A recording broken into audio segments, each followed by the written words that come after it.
Marciac devient comme chaque été la capitale du jazz. Le festival a choisi d'inviter l'une des plus belles révélations musicales de l'année, Delgrès.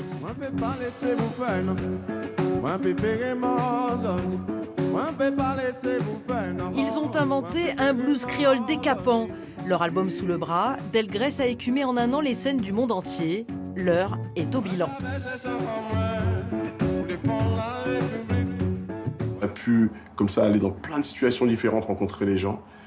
Moi, quand je regarde en arrière, je me dis qu'on a fait, voilà, je suis plutôt content. On a fait un beau travail de construction, de consolidation de notre public. C'est la première fois que le groupe Delgrès vient à Marciac.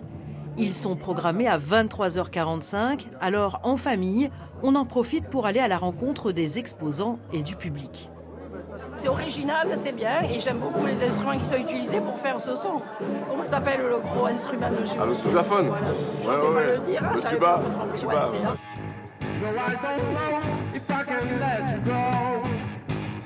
Sur la centaine de concerts que Delgrès a pu donner cette année, il en est un qui restera gravé dans leur mémoire.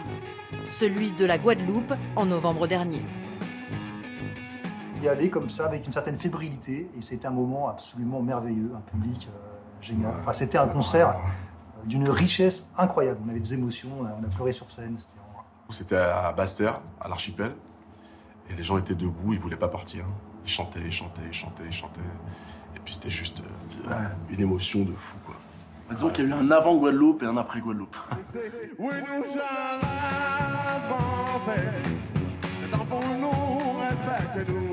Delgrès a réinventé le blues tout en portant un message séculaire, celui de Louis Delgrès, héros de la lutte contre l'esclavage en Guadeloupe.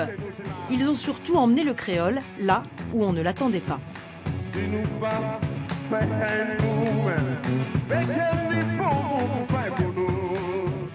On nous l'a dit souvent, des gens qui disent oh, j'aurais jamais pensé que le créole pouvait être emmené sur ce terrain-là, mais en fait quand on l'entend, ça paraît évident. Après quelques jours de vacances bien mérités, Delgrès reprendra à la rentrée le chemin des concerts, avec un passage par la Guyane en novembre, tout en préparant leur prochain album dont la sortie est prévue fin 2020. À Marciac, le public s'est levé comme un seul homme.